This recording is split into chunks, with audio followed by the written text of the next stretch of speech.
Assalamualaikum warahmatullahi wabarakatuh. Perkenalkan, nama saya Hasrat NIM 2165045. Di sini saya akan mereview materi kedua dari mata kuliah Cybercrime. Yang pertama yaitu manajemen resiko cybercrime. Manajemen resiko cybercrime adalah langkah-langkah yang diambil oleh sebuah organisasi atau individu untuk mengidentifikasi, mengukur, mengelola, dan mengurangi resiko yang terkait dengan serangan cybercrime atau kejahatan cyber. Resiko dan dampak cybercrime. Resiko mengacu pada potensi atau kemungkinan terjadinya serangan atau pelanggaran keamanan. Sedangkan dampak mengacu pada konsekuensi negatif atau kerugian yang dapat terjadi setelah terjadinya serangan atau kejadian pelanggaran keamanan cyber. Risiko keamanan cyber adalah potensi atau kemungkinan terjadinya serangan dan pelanggaran keamanan. Risiko ini dapat berasal dari berbagai sumber termasuk ancaman cyber seperti malware, phishing, dan serangan DDoS, serta celah keamanan dalam sistem atau kebijakan yang tidak memadai. Untuk mengurangi risiko keamanan cyber, organisasi harus melakukan identifikasi risiko dan mengambil langkah-langkah pencegahan yang sesuai. Dampak keamanan cyber. Dampak keamanan cyber adalah konsekuensi negatif yang dapat timbul akibat serangan atau pelanggaran keamanan. Dampak ini dapat beragam, termasuk kehilangan data, gangguan operasional, kerugian keuangan, hilangnya reputasi, penyalahgunaan identitas, dan sanksi hukum. Selanjutnya, resiko dan dampak cybercrime pada individu. Resiko dan dampak cybercrime pada individu adalah dua aspek yang saling berkaitan dalam konteks serangan cyber. Resiko mengacu pada potensi atau kemungkinan terjadinya serangan cyber pada individu atau personal.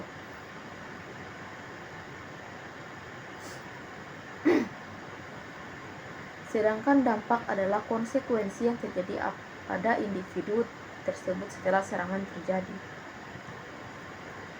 Selanjutnya, resiko dan dampak cybercrime pada perusahaan atau organisasi. Resiko cybercrime pada perusahaan atau organisasi adalah kemungkinan terjadinya serangan atau aktivitas kriminal yang ditujukan kepada perusahaan atau organisasi melalui jaringan komputer.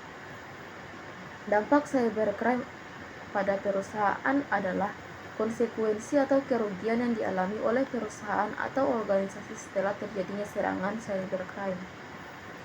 Resiko cybercrime pada pemerintah atau negara adalah kemungkinan atau potensi terjadinya serangan atau aktivitas kejahatan cyber yang dapat mengancam keamanan, kestabilan, dan integritas operasi pemerintah atau negara.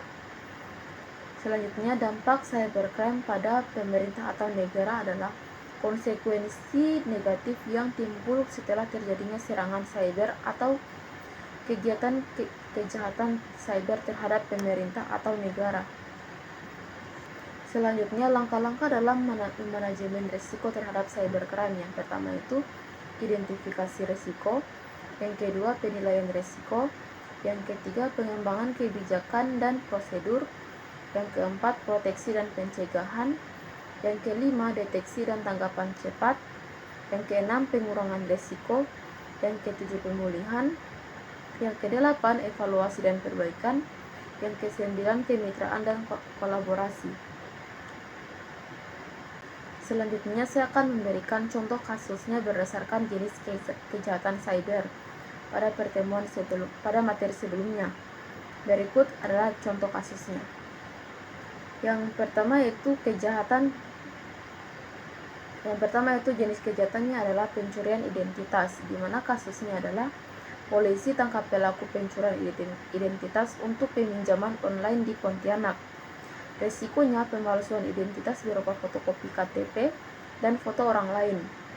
Dampaknya 80 orang mengalami kerugian ratusan hingga jutaan rupiah. Pihak yang dirugikan masyarakat yang berjumlah 80 orang. Yang kedua, jenis kejahatannya yaitu phishing.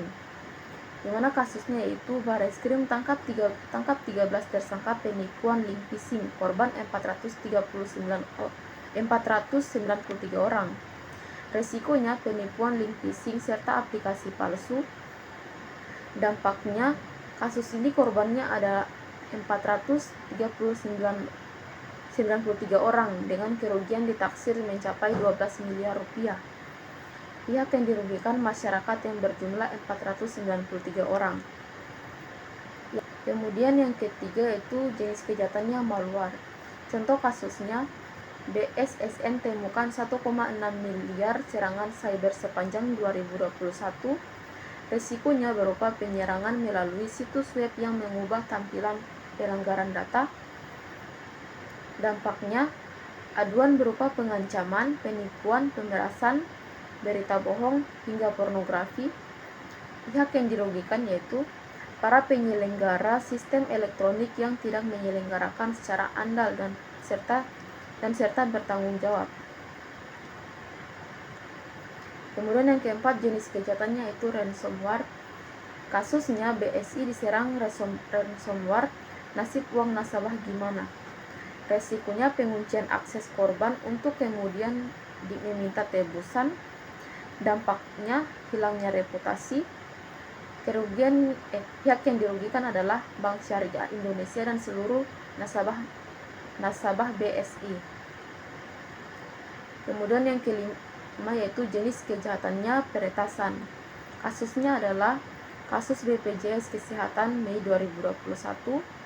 Resikonya adalah peretasan BPJS Kesehatan. Dampaknya bocornya data 279 juta penduduk Indonesia dan pihak yang dirugikan adalah penduduk Indonesia.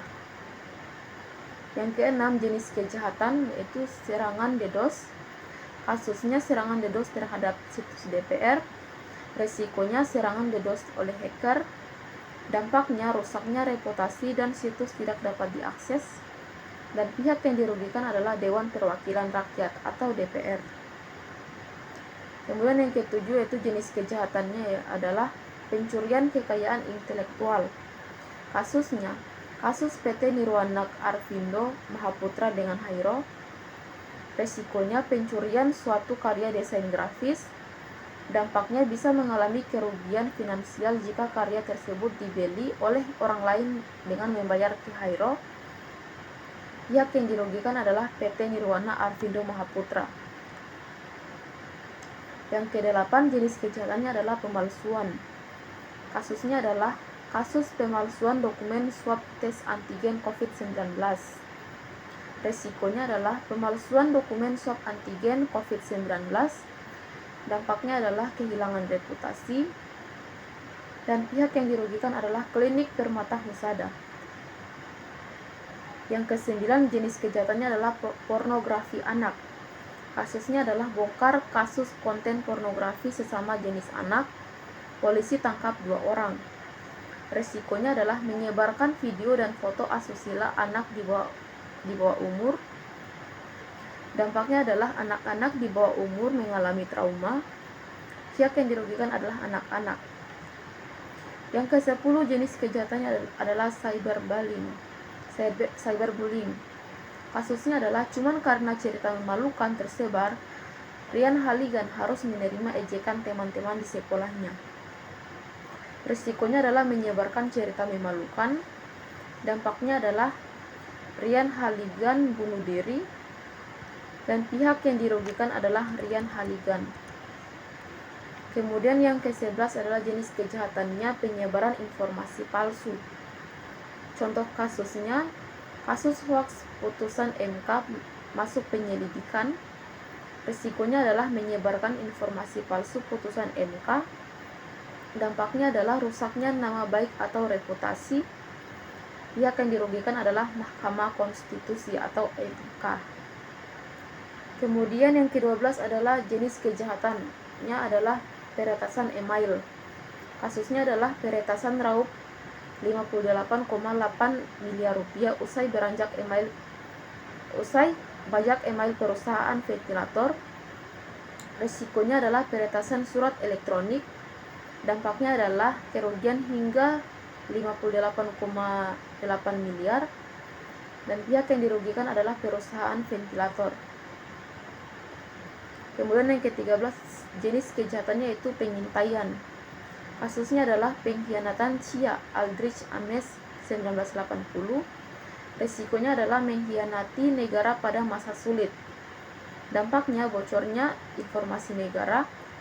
Pihak yang dirugikan adalah Amerika Serikat dan Chia. Yang ke-14 jenis kejahatannya adalah penggelapan. Kasusnya adalah tersangka kasus penggelapan uang milik mualem diserahkan ke jaksa. Resikonya adalah menggelapkan uang. Dampaknya adalah kerugian korban Muzakir Munaf senilai 1.040 juta. Pihak yang dirugikan adalah Muzakir Manaf. Selanjutnya yang ke-15 adalah jenis kejahatannya kejahatan keuangan online. Kasusnya adalah hendak pinjam 100 juta via online, Andi malah tertipu 10 juta. Resikonya adalah meminjam uang secara online. Dampaknya adalah Andi Tendri rugi hingga 10 juta. Pihak yang dirugikan adalah Andi Tendri.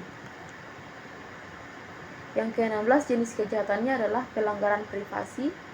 Kasusnya adalah TikTok didenda 5,6 triliun buntut kasus pelanggaran privasi anak. Resikonya adalah melanggar peraturan perlindungan data umum. Dampaknya adalah kerugian sebesar 5,6 triliun. Pihak yang dirugikan adalah TikTok. Yang ke-17 jenis kejahatannya adalah pencurian akses. Kasusnya adalah ungkap kasus pencurian bermodus illegal access. Resikonya adalah pencurian barang elektronik bermodus illegal access. Dampak kerugiannya yaitu kerugian mencapai 337,4 juta. Pihak yang dirugikan adalah korban dan perusahaan ekspedisi. Yang ke-18 jenis kejahatannya adalah kejahatan seksual. Kasusnya adalah kasus pelecehan terhadap perempuan secara online. Resikonya kekerasan berbasis gender online. Dampaknya korban merasa tidak nyaman dan terintimidasi, dan pihak yang dirugikan adalah perempuan. Yang ke-19 jenis kejahatan adalah pemerasan online. Kasusnya blackmailing makin marak. Gadis 16 tahun diperas 2 juta. Resikonya menyebarkan foto dan video pribadi. Dampaknya adalah kerugian finansial sebesar 2 juta rupiah, dan pihak yang dirugikan adalah gadis berusia 16 tahun. Selanjutnya yang ke-20 yaitu jenis kejahatannya adalah kejahatan sumber daya komputer. Kasusnya adalah waspada penipuan investasi aset kripto di media sosial. Risikonya adalah penipuan berkedok investasi di aset kripto di media sosial. Dampaknya adalah kerugian sebesar 50% dari aset kripto, dan pihak yang dirugikan adalah masyarakat. Baik, itu saja yang dapat saya berikan contohnya. Lebih dan kurangnya mohon dimaafkan. Wassalamualaikum warahmatullahi wabarakatuh.